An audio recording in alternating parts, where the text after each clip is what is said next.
5 minutes past 10 and welcome to David Whiting, our talkback lawyer, who is here to help you with free legal advice. 1300 222 774 for free legal advice.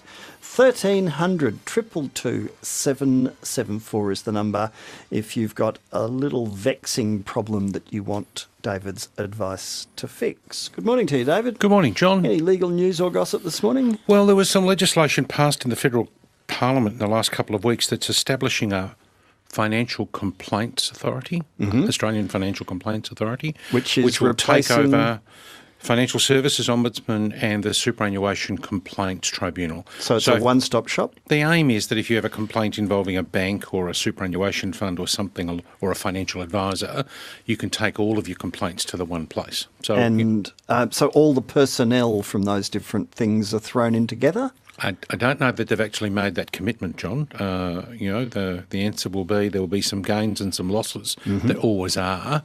Starts next July. The comments in the papers yesterday were talking about whether or not in an ideal world you would start with as small a workload as possible rather than a large one. So logically you would try and fund the Financial Service Ombudsman and the Superannuation Complaints Tribunal to clear their backlogs. Yeah. Do they have significant ones? Backlogs? I understand the Superannuation Complaints Tribunal has a significant backlog. These are complex matters that are taken to them, so they're not easy to resolve. No, but they try and do things like telephone conciliations, which strikes me as an incredibly difficult way to have a discussion. 3 people on the phone, or 5 people, or 10 people, whatever it is on the phone. No, it just depends, I suppose. Some things might be, with all of these, there are simple matters. There are complaints about someone was rude to me, or they didn't return my letter in time, or whatever it might be, or I missed a deadline because they lost my correspondence. Those sorts of things are fairly straightforward in any ombudsman scheme to resolve. Yes. And then there's matters that are bordering on, allegations of mismanagement, corruption, negligence. Yes, yeah, and they take a lot longer to resolve. Huge amounts. Yes. And great expertise amongst the members, the staff of the organisation, because they have to know it backwards and inside out better than the people who they're talking to. Yeah, and often that's from both the company involved and the consumer. So It starts next July. Locally, legislation introduced and already in effect that requires people who attend protests to not wear face masks, which I think is a real positive. I think, I'm all in favour of allowing people to protest, but there's something intimidatory about wearing a mask as part of the process. Oh, but I walk down the street wearing a mask all the time. Why should that be illegal? Well, it's not illegal to walk down the street wearing a mask. It's illegal to attend a protest wearing a mask. Yeah, but I'm concerned about the particulate in the fuel of the trucks that are going past, so I cover up my face, and that... Therefore, at that stage, John, you have to compromise your standards. You have to turn around and say... I might say I find it astonishing. It's very common in countries, and in China, where air quality is disastrous. If you're in parts of industrial China, yes, you can hardly breathe. But there are people who walk around in Melbourne wearing those surgical masks. You often see some tourists wearing them. Yeah, I'm astonished. They're concerned about, as I understand it, they're more concerned about making sure that they're not contaminating other people rather than we're contaminating them. Well, and that's very considerate of yes, them, but it is kind of weird. And the other thing I really don't like, and as someone who's ridden motorbikes for the last 40 years, I really don't like people on motorbikes wearing what they claim are nose and mouth protectors, but in fact are painted with all sorts of usually skull and crossbone kind of arrangements in order to intimidate people and make out that you're actually, someone fearsome when you're probably just some idiot on his way home. A painted handkerchief. No. Yep. Yeah, they're neoprene rubber, a lot of them. Yes. And they've got sort of scary skull and crossbone kind of things and all sorts of stuff on them, and usually accompanied by someone riding a motorbike where the muffler has been interfered with or removed entirely. Yes. So I don't I'm like with those you, ones. John. Don't like those ones either. Yep. Especially when they come up next year. Yeah, I'm getting a bit old, really, aren't I? John, I know your bike's a 3-wheeler. This one is, yeah. Yes. Yeah. I've got another one now. It's only got 2 wheels. Oh, okay. Are they trainers or no? No. 2 wheels, one at the front, one at the back. Okay, well. It's got a little motor on it. Nice to see you growing. I'll tell you about that one day. Anything else? No, that's it, John. 1300 222 774. 1300 222 774. Sachin in Wyndham Vale is first up. Morning to you, Sachin. Good morning. Good morning. David, and good morning, John. Thanks for taking my call. Now, I refinanced my home loan through a broker recently, and now I'm just going to throw in example numbers. So the bank approved my application at 1% interest-only variable rate. So 1% or 1% above their standard rate? No. This is just, let's just say 1%. That's illustrative rates, okay. X%. So otherwise, X%, it'd be saying who, but okay, let's keep going. Yeah. So the bank lent you money at X%? Yes. Okay, yeah, that's better. So the bank lent me, approved my application at X% interest-only variable rate. And after 20 days, after we satisfied all their documentation requirements, we signed the contract papers at the X%. Now, so what you're talking about? So you sought for approval for a loan. They gave you a loan at X%. Yeah. When the documentation arrived, it had a different interest rate on it. No, it had the same interest rate, X% on it. I signed on the X%. And then after 3 weeks, when I received the welcome letter from the bank, it had the interest a new rate, and that was X plus 25 points. Okay. X plus 0.25%. That's right. Yes. Okay, so the question is, does the fact that you applied for a variable rate mean they can vary it right from day one? Yeah, that's right. And I think the short and the long answer to that, Sachin, is yes, they can. Sorry, but the issue is something else. What happened was, I understand how the variable rate works. So after I've signed, and if they announce an interest rate increase, it applies for my loan. That's fine. I'm okay with that. But what it turns out to be is, when I called the bank said that this increase in the interest rate was announced the day when I actually applied for it. So it was announced even before I had signed the contract. And why do you think that's relevant? Because it was already announced, and everything was kept, neither the broker nor the bank informed me about it. So when I signed given as David's already said to you, they can vary the rate. Why does it matter what the timing of the change is? Because if the announcement is made, which means the rate which I'm signing on is not the real rate anyways, so it doesn't even apply when I'm signing it. Because the announcement has already been made before I've signed it, it's just that it hasn't applied, and it's going to be applied to all the rates anyways. But it was the rate which applied at the time you drew down. Now, banks used to try and deal with this in a way that I thought was pretty good, was that they agreed to hold the rate for a period of roughly 12 months or 2 years in some instances, but that's changed. I mean, the issue, your argument might be that you wouldn't have taken the rate if it wasn't, if you knew about the 0.25%, in which case you've got an argument you can run to the Financial Service Ombudsman, but that kind of argument is one which really says, I want my fees back and I'll take my loan away and I don't want any break costs. Otherwise, Sachin, you're stuck with the rate you've got. Yeah, I just want to go back to the rate because it was public knowledge in the sense that Sachin, David's advice to you, as he's just explained, is that you can either take what the bank's offering or go to another bank, but you're not going to win an argument with them about varying rates on a variable loan. What your argument has to be, I would not have taken the loan, give me back the fees that I've paid you, and don't charge me to exit, and I'll go and talk to another bank, and you may or may not get that 0.25% at the other bank. That's your issue. All right. Well, the banks just said they're not going to do anything. That's what David's acknowledging, Sachin. So you can either take it or leave it. Yep. Okay. Thank you. All right. Thank you. All right. Good luck. Helen in North Balwyn. Good morning. Oh, good morning, guys. Look, I contacted the Royal Melbourne show organisers about a month ago regarding their show bags, and really we just wanted to be sure that we would be buying cruelty-free cosmetics, which are available in some of the show bags. Yes. I got a response, but the response was pretty much a non-response. It was basically, well, our labelling requirements mean we don't have to. But as a consumer... Sorry, go on. No, you go. Yeah, am I entitled to this information? I get what they're saying, it's not on a label, but I presume that as a consumer, not everything that you ask about a product can be on a label. It's quite possible, Helen, that they don't know. I mean, the people who supply the contents for the show bags, I mean, we went through, I once had a couple of interesting jobs in school holidays packing show bags. We used to give some people bonuses of one thing or another, but yeah.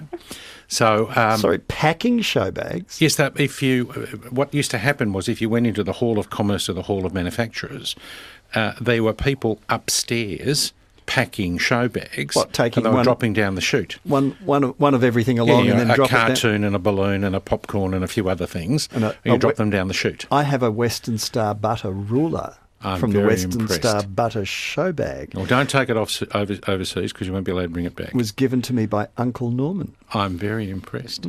Because I answered a question properly. Helen, so the question is, how much responsibility do they have for the content? Helen, what they did some years ago, they introduced, a regime whereby the organiser of the show, the Royal Agricultural Society, were provided with a list of what was going to be in each show bag provided. Yes. Now, I think that's for the purpose of properly identifying the contents, so you know whether you got product A or not. I don't believe that it would logically go to the point of telling you the source of each of the elements in each of the components. Like, you might buy a cartoon, there might be a cartoon in it, a comic book.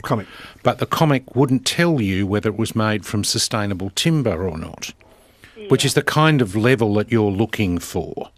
Yeah. So what you might do is, if they're able to tell you the brand of cosmetic, then you may be able to inquire from the manufacturer of the cosmetic whether it meets your animal cruelty requirement. But I don't see it as the Royal Agricultural Society's job to go that far. All right. Okay, great. Thanks for that, guys. Bye. Good on you. Linda in Port Melbourne. Hello, Linda. You're through to David. Oh, yes, thank you. Good morning. I have a question about a car accident. My daughter, her car was parked outside her home.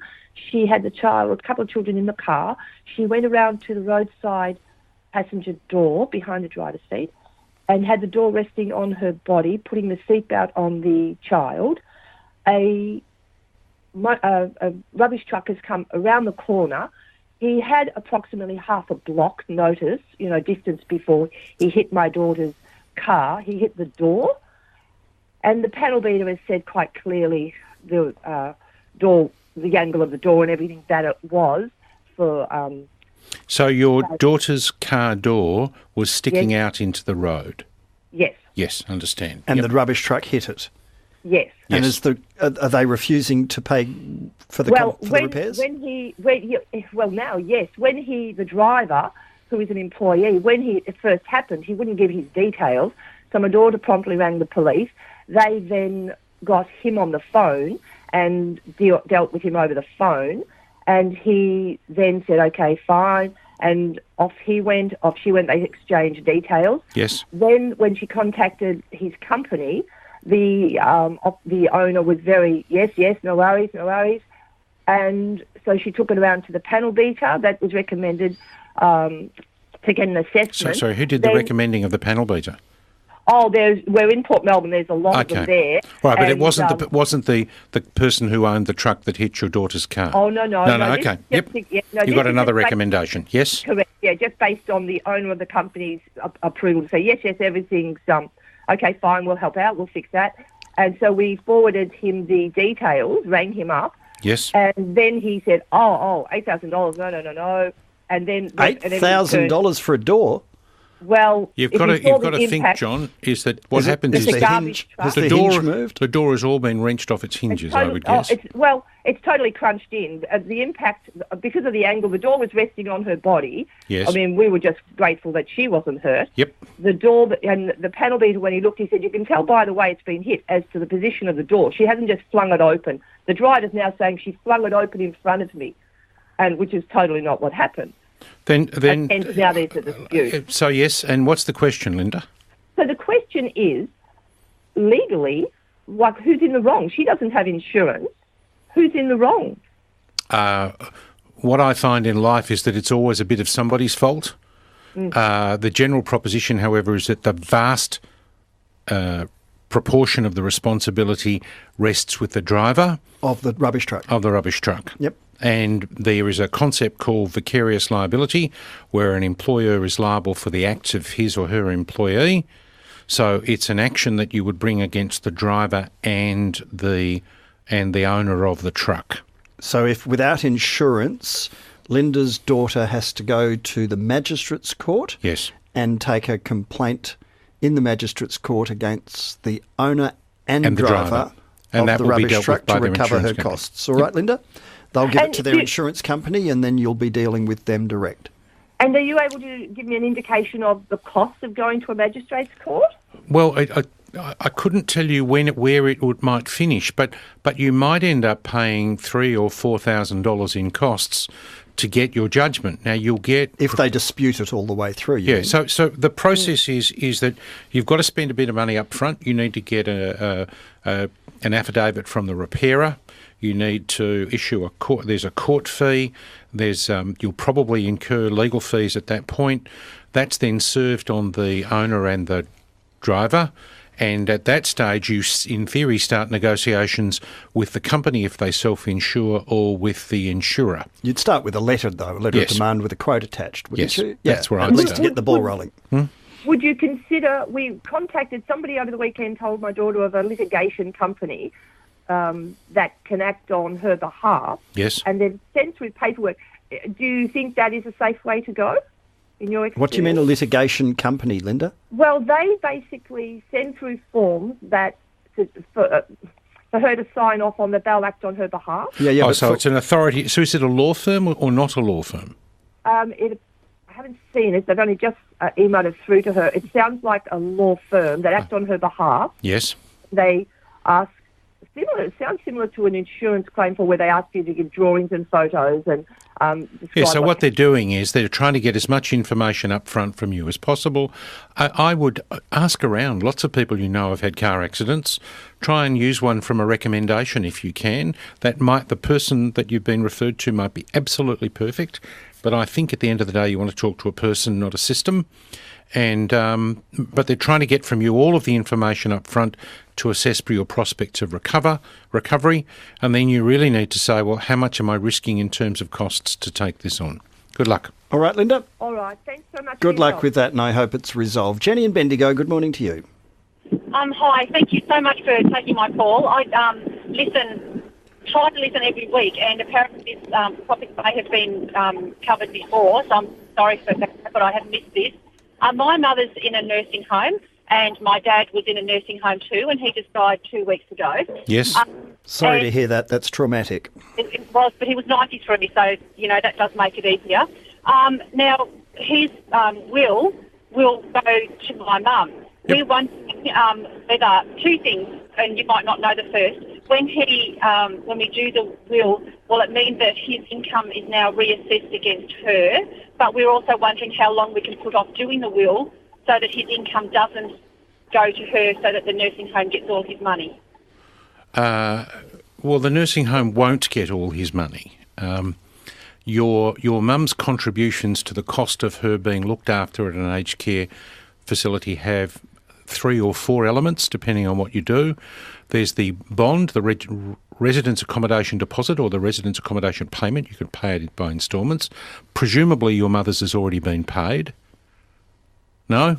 It's on the instalment one where we pay so much a week. Okay, well then that will continue. Down to so much money in her bank account. No, that won't continue. That will continue. They can't rewrite the rule on that, all right?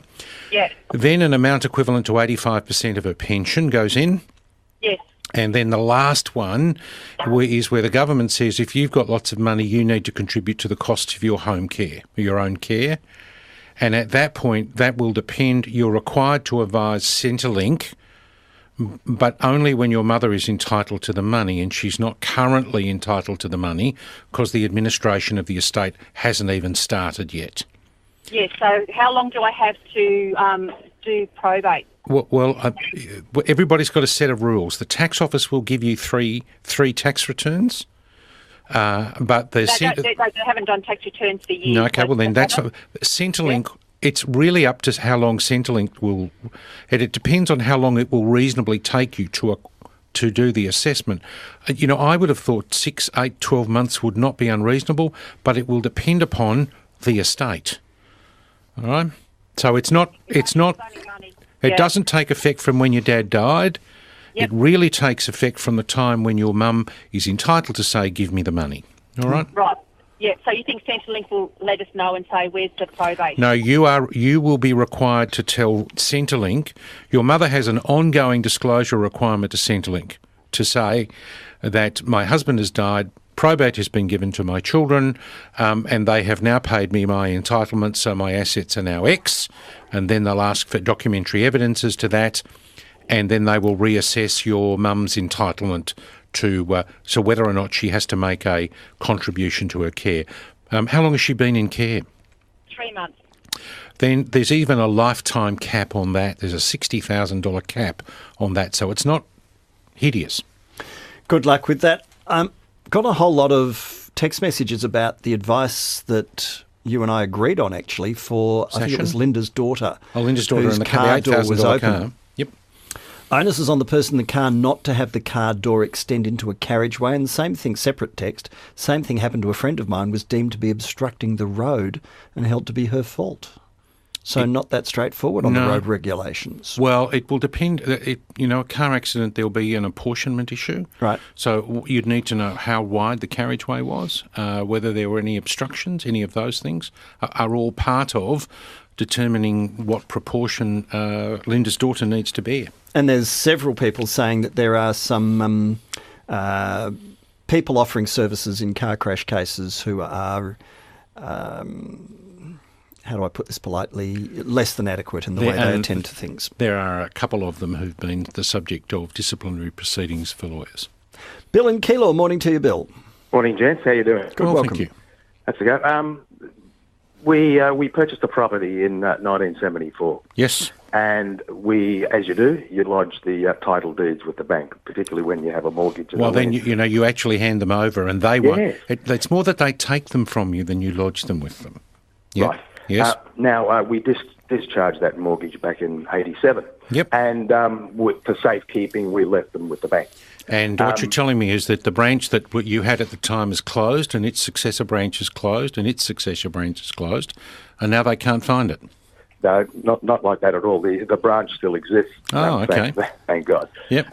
But about 25 years ago, they underwent significant renovations, and we received a letter. Haven't got the letter now, but we received a letter to say that our parcel is being relocated to another branch. I can't remember the branch. We did a check with the Lands and Titles Office, and they say that the title issued to this bank. Yes. Yes. Yep. Still is with the bank. Yep. Went and had a meeting with them the other day, and they said they're going to look into it, a bit like Bill Gates and Windows, I suppose. Yes. So I want to just get some sort of an indication, as if they come back and say, no, not our responsibility, you're going to have to foot the cost for a replacement. Where do we go to as far as the discussion is concerned? First of all, what's it cost to replace a lost title? You pay what's called a contribution to the assurance fund. Yep. And that's based on the council capital improved value, but it has a cap on it of about $1,000, So ballparks to go and see a lawyer and say, here, find me a new title? Look, couple of grand? I saw one the other day across my desk that was $6,000 and I choked. But I was neither receiving nor paying. I was just passing comment. Typically less than half that. Yeah. 2.5. Couple of grand. Yep. So who's asking who to pay, Bill? Well, potentially, I think the bank will say that they'll abrogate their responsibility. And I find the banks in this situation are usually pretty good. Yeah.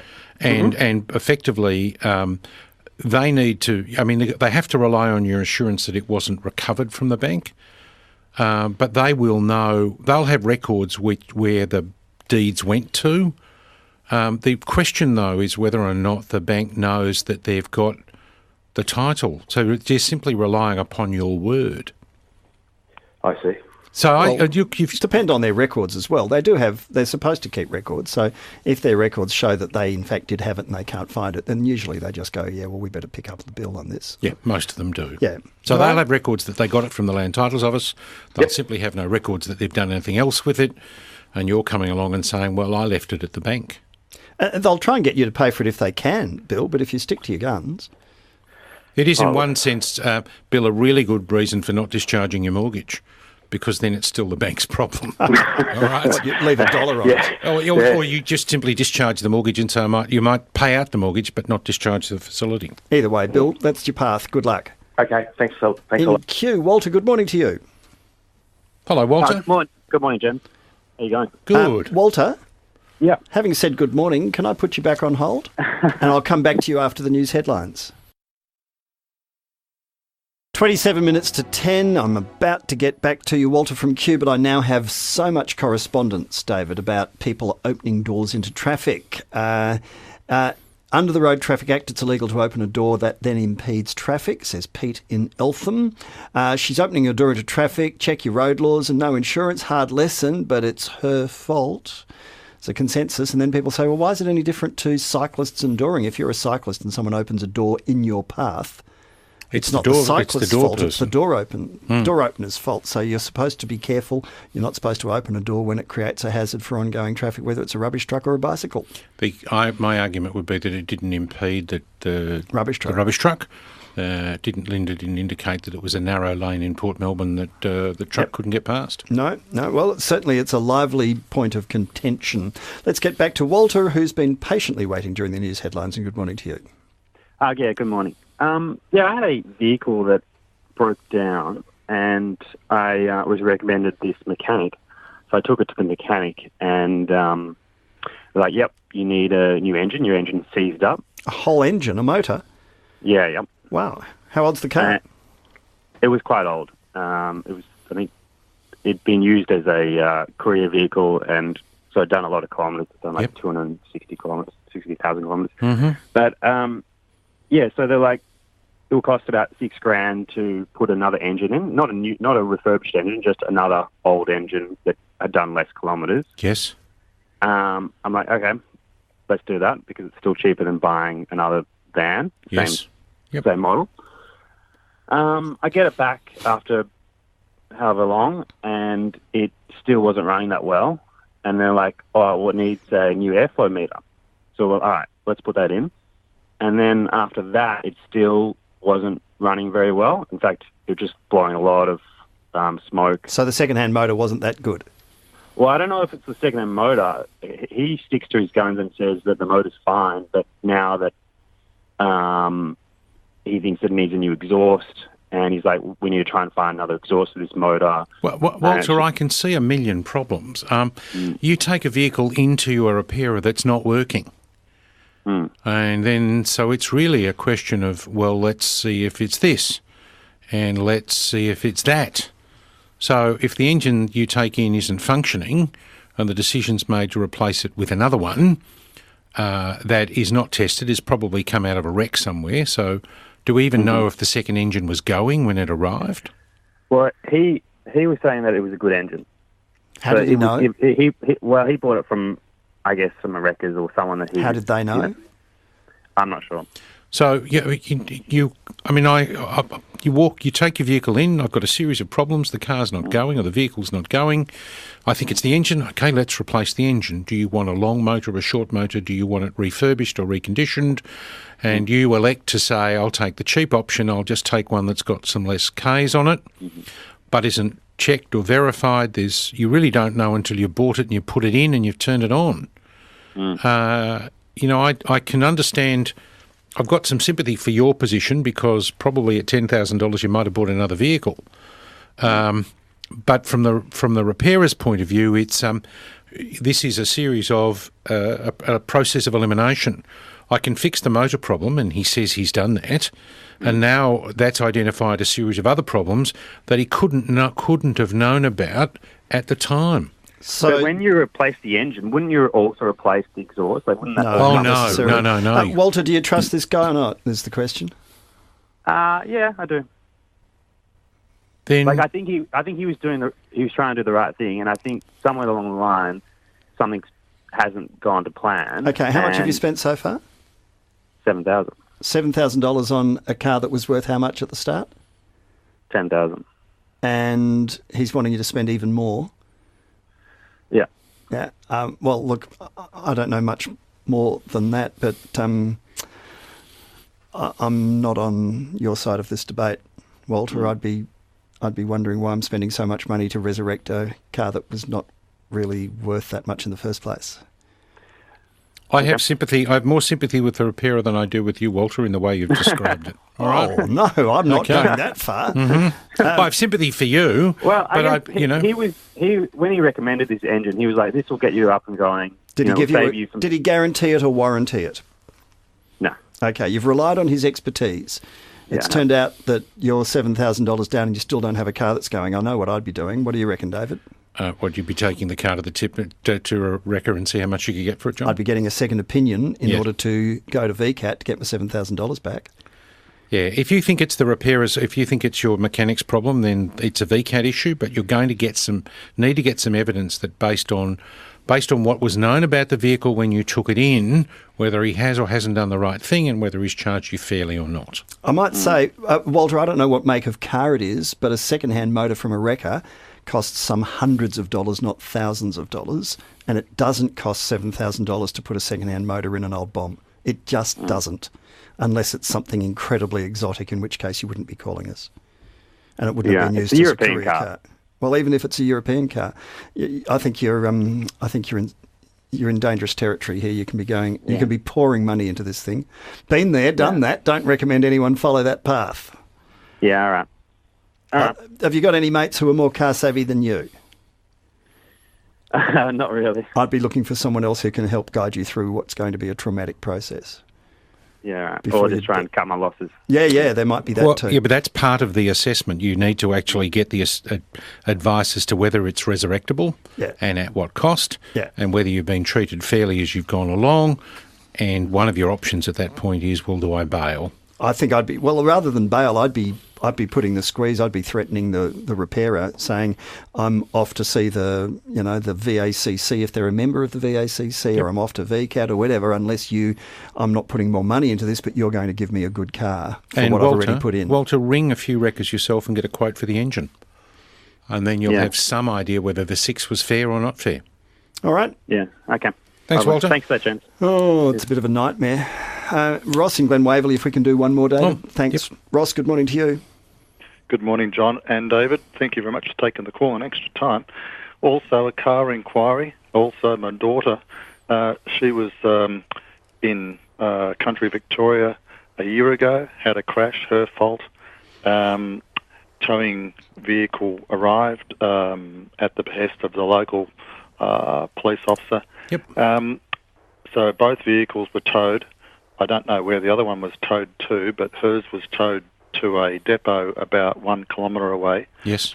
Subsequently, my daughter was, she gave authority to have the vehicle towed, but of course she was very traumatised and she signed a blank form, no discussion about cost or options or whatever. Yes. It was just a case of clear the road, tow the vehicle. And she was then given later a bill, nearly $1,000 for towing. Yes.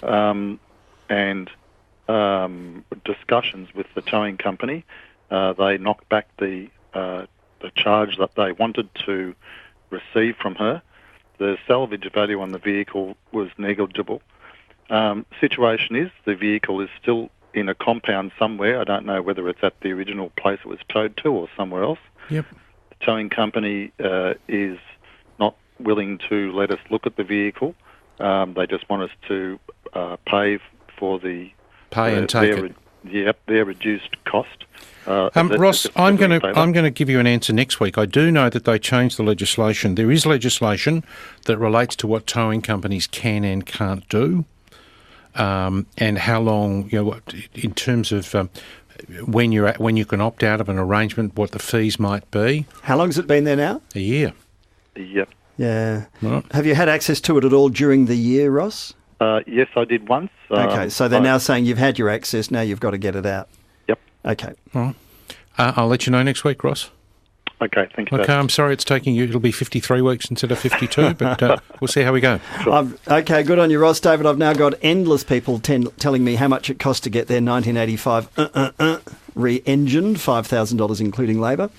09 blah, blah, blah, blah. Replacement motor, $7,000 because a whole new motor was $20,000. I want to know why you needed a new engine for an 09, starts with M. What's wrong with a car that's only 8 years old and needed a whole new engine? I mean, really, what's going on? Someone else saying, just buy one of these instead and they'll never break down.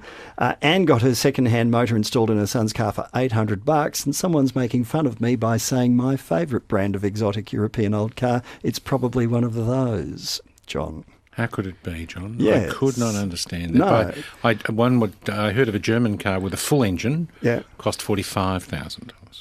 But why did it need an engine? If it's so valuable that it's worth putting $45,000 worth of repairs into, yes, what went wrong? I've no idea, John. Cars that are that valuable shouldn't blow motors up unless you're massively abusing it. And even then, you shouldn't need to replace the whole of the engine, just bits of it. It's just, I don't understand this. I just don't get it.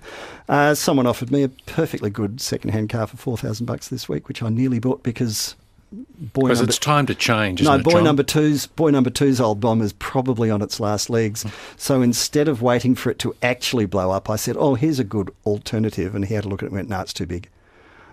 Wow, I'm impressed. I'm not. Because I know what's going to happen. The thing's going to blow up sometime inconveniently. That's what dads are for, John. You've got to understand that. Then we need to find a car in a hurry, and this one will be gone by then. And I'll say, well, you could have had that one. But no, there's lots of good second-hand cars around. Don't have to spend a lot of money. They're cheaper than ever.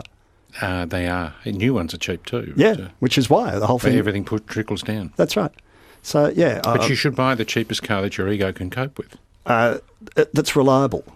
Big believer these days in reliability. We had 3 cars at one stage, all were broken down. Couldn't go away on holidays. Jan said, because there was nowhere to park the other one. Can we just have one that goes, please? Has that come yet? Thank you, John. Oh, leave me alone. I can get this at home. I don't have to come to work for it. David Whiting, our talkback lawyer, helping you with free legal advice.